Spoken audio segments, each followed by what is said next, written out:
ગુજરાતમાં આજે વરસાદનું યલો એલર્ટ છે। ગુજરાતના 8 જિલ્લામાં આજે ભારે વરસાદની સંભાવના વ્યક્ત કરાઈ છે। દક્ષિણ ગુજરાત અને દક્ષિણ સૌરાષ્ટ્રના જિલ્લા માટે આગાહી છે। 8 જિલ્લામાં આજે મુશળધાર વરસાદ થઈ શકે, 60 કિલોમીટર પ્રતિ કલાકની ઝડપે પવન ફૂંકાઈ શકે। હવામાન વિભાગના મતે આજે સુરત, ડાંગ, નવસારી, વલસાડ, તાપી, દમણ અને દાદરાનગર હવેલી ઉપરાંત અમરેલી, ભાવનગર, ગીર સોમનાથ, દીવમાં ભારે વરસાદ થઈ શકે છે। તો બનાસકાંઠા, પાટણ, મહેસાણા, સાબરકાંઠા, ગાંધીનગર, અરવલ્લી, ખેડા, અમદાવાદ, આણંદ, પંચમહાલ, દાહોદ, મહીસાગર, વડોદરા, છોટાઉદેપુર, નર્મદા, ભરૂચ, સુરેન્દ્રનગર, રાજકોટ, જામનગર, પોરબંદર, મોરબી, દ્વારકા, બોટાદ અને કચ્છમાં થંડરસ્ટોર્મ એક્ટિવિટી થઈ શકે છે। 27મી સુધી દક્ષિણના ભાગોમાં ભારે વરસાદની વકી રહેશે। 5 દિવસ સુધી માછીમારોને દરિયો નહીં ખેડવાની તાકીદ કરાઈ છે।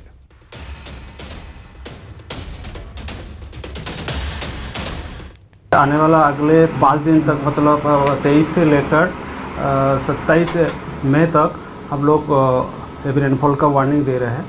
और जो मेनली जो साउथ गुजरात की डिस्ट्रिक्ट्स है इसमें, और जो सौराष्ट्र की साउदर्न डिस्ट्रिक्ट है इसमें हम हेवी रेनफॉल वार्निंग दे रहे हैं। और जो थंडरस्टॉर्म भी रहेगा अगले 2 दिन, थंडरस्टॉर्म विथ लाइटनिंग, जो विंड स्पीड रहेगा 50 से 60 किलोमीटर प्रति घंटा में। तो गुजरातवासीओ हवे बफारो परसेवो छोड़ावी देशे। जी हाँ, कारण के फरी एकवार बफारो अने उकळाट जे छे ए परसेवो छोड़ावी देशे। आज वरसादनी वच्चे उकळाटनुं पण वातावरण रहेशे अने आ उकळाट अकळावनारो हशे। दक्षिण गुजरातमां गाजवीज साथे वरसादनी शक्यता छे। कच्छ अने उत्तर गुजरातमां अकळावी देशे गरमी। सौराष्ट्રમાં આજે પણ ગાજવીજ સાથે વરસાદની શક્યતા છે। ભેજ અને તાપમાનના કારણે ઉકળાટ વધવાની સંભાવના છે।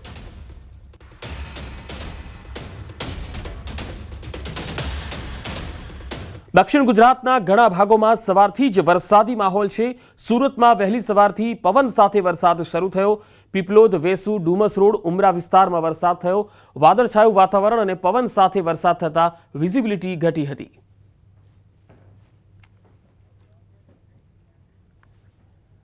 तो भारे वरसादने कारणे अमरेली तालुकामां सौथी वधु वीज पोल धराशायी थया।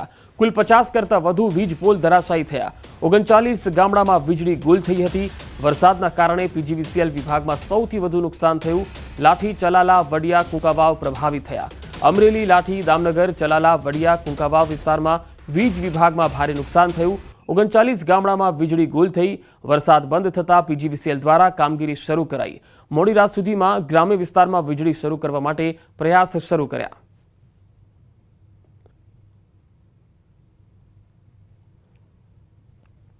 तो अमरेली शहर में भारे वरसाद खाबक्यो। अमरेलीना मुख्य मार्गों पर पाणी भराई गया। वरसादने कारणे वाहन चालको अटवाई गया। मुख्य विस्तार सेंटर पॉइंटे पाणीथी तरबोळ बनी गयुं हतुं। तो अमरेली शहरथी आ तस्वीरो आवी रही छे। तमे जोई शको छो मोडी रात्रे अहींया धोधमार वरसाद पड्यो अने मुख्य मार्गो पाणी पाणी थई गया हता। अने केटलाक विस्तारो जे नीचाणवाळा छे त्यां पाणी भराई जता जळबंबाकार जेवी स्थिति जोवा मळी। वरसादने कारणे अमरेली शहरमां वाहन चालको अटवाया हता। हवे लाठी विस्तारथी आ तस्वीरो आवी रही छे। अमरेलीना लाठीमां तोफानी वरसादे सटासटी बोलावी। भारे पवन साथे वरसाद खाबकता लाठीना केटलाक विस्तारोमां वीजળી गुल थई गई, तो केटलाक विस्तारमां वृक्षो अने थांभला धराशायी थया हता। लाठी विस्तारनी जे अलग अलग तस्वीरो आवी रही छे ते आपणे बतावी रह्या छीए। बंने तस्वीरोमां आप जोई शको छो क्यांक वृक्षो धराशायी थया, क्यांक धोधमार पवन पण फूंकायो। तो बीजी तरफ नीचाणवाळा विस्तारो अने मुख्य मार्गो पाणी पाणी थया। अमरेलीना बगसराथी हवे आ तस्वीर आवी रही छे, आपणे बतावीए। बगसराथी मुख्य रस्ताओ जे छे ते पाणी पाणी थई गया। અહીં પણ ગઈકાલથી જ વરસાદી માહોલ બરાબર જામ્યો છે। બગસરા સહિત ગ્રામીણ વિસ્તારોમાં પવન સાથે વરસાદ પડ્યો। બગસરા, જામકા, જેઠિયાવદાર, શ્રીલાણા ગામે વરસાદ વરસ્યો। ભારે પવન અને કડાકા ભડાકા સાથે વરસાદ શરૂ થયો। બાજરી અને તલ સહિતના ઉનાળુ પાકને નુકસાનની સંભાવના જોવાઈ રહી છે।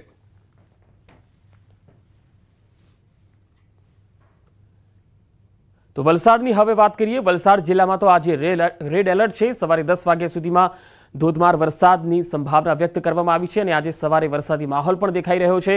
वापी सहित घणा विस्तारोमां वीजळीना कड़ाका भड़ाका साथे तोफानी वरसाद पड्यो। दिवसभर उकळाट बाद रातथी ज हळवो वरसाद शरू थयो हतो। जो के वहेली सवारे वरसादनुं जोर वध्युं हतुं। हजू 27મી सुधी कांठाना भागमां भारे वरसादनी संभावना छे। તો દક્ષિણ ગુજરાતના ઘણા ભાગોમાં વરસાદી માહોલ છે। નવસારી શહેર અને જિલ્લામાં પવન સાથે વરસાદ ખાબક્યો। મંકોડિયા, ઇટાડવા, સ્ટેશન રોડ સહિતના વિસ્તારોમાં પવન સાથે ધોધમાર વરસાદ તૂટી પડ્યો। તેજ પવનને કારણે ખેડૂતોની ચિંતા વધી હતી। કેરી અને ચીકુના પાકને નુકસાનની ભીતિ સેવાઈ રહી છે। ઉનાળુ ડાંગરના પાકને પણ અસર થઈ શકે છે।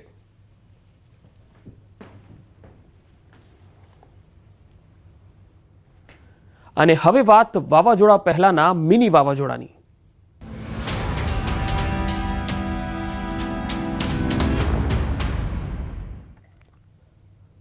વાવાઝોડા પહેલા મિની વાવાઝોડાએ ભૂક્કા બોલાવી દીધા। કાંઠાના ભાગોમાં મિની વાવાઝોડાની તારાજીના દ્રશ્યો કેમેરામાં કેદ થયા છે। ગીર સોમનાથમાં મોડી રાત્રે મિની વાવાઝોડું ફૂંકાયું। જોરદાર પવન સાથે તોફાની વરસાદ ખાબક્યો। વેરાવળમાં મિની વાવાઝોડાની તારાજીના દ્રશ્યો કેમેરામાં કેદ થયા। એટલો ભારે પવન કે મૂળિયા સાથે ઝાડ ઉખડી ગયા। રેલવે સ્ટેશન વિસ્તાર સહિત ઘણા ભાગોમાં વૃક્ષો ધરાશાયી થઈ ગયા। તોફાની પવનમાં ઘરોના સિમેન્ટના નળિયા પણ ઉડ્યા હતા। પતરાફાળ પવનથી ઘરોના છાપરા પણ ઉડવા લાગ્યા હતા। આ બંને તસવીરોમાં તમે જોઈ શકો છો। મિની વાવાઝોડાથી જનજીવનને પણ ભારે અસર થઈ। હજુ 27મી સુધી કાંઠાના ભાગોમાં ખતરો રહેશે।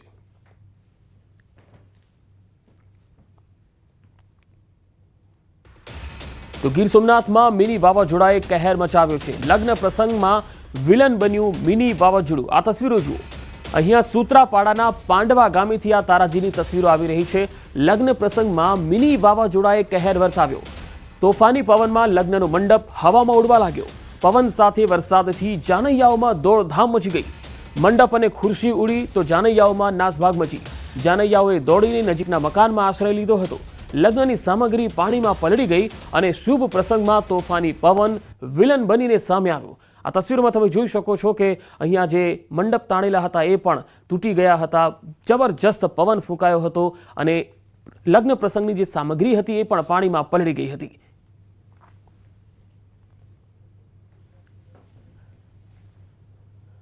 તો ગુજરાતના કાંઠાના ભાગોમાં જમીન પર મિની વાવાઝોડું। જી હા, કાંઠાના ભાગોમાં હાલ જે વાવાઝોડું જે છે એની અસર દેખાઈ રહી છે। તો દરિયામાં કરંટ પણ છે। વાવાઝોડાની અસરથી કાંઠાના ભાગોમાં દરિયામાં કરંટ દેખાઈ રહ્યો છે। ગીર સોમનાથના દરિયાથી આ તસવીરો આવી રહી છે। ગીર સોમનાથનો આ દરિયો તોફાની બન્યો છે અને સામાન્ય દિવસોમાં જે દરિયો જોવા મળે છે તેના કરતાં દરિયો વધારે તોફાની દેખાઈ રહ્યો છે। ઊંચા મોજા ઉછળી રહ્યા છે। અરબ સાગરમાં ડિપ્રેશનને કારણે ગુજરાતના કાંઠાના ભાગોમાં દરિયામાં કરંટ જોવા મળ્યો। હાલની સ્થિતિએ માછીમારોને દરિયો નહીં ખેડવાની તાકીદ કરાઈ છે। આ સ્થિતિને પહોંચી વળવા વહીવટી તંત્ર પણ એલર્ટ બની ગયું છે। અરબી સમુદ્રની અંદર સર્જાયેલા ડીપ ડિપ્રેશનને કારણે ગુજરાત તરફ વાવાઝોડાનો ખતરો છે તે મંડરાઈ રહ્યો છે। ત્યારે ગીર સોમનાથ જિલ્લાનો આ અરબી સમુદ્ર છે કે આ અરબી સમુદ્રની અંદર હાલ ધીમે ધીમે મોજાઓ છે, દરિયાના જે ઊંચા ઊંચા મોજાઓ છે તે ઉછળી રહ્યા છે। જોકે સામાન્ય રીતે જે દરિયો હોય છે તેના કરતાં થોડો વધુ કરંટ હોય તેવું હાલ લાગી રહ્યું છે।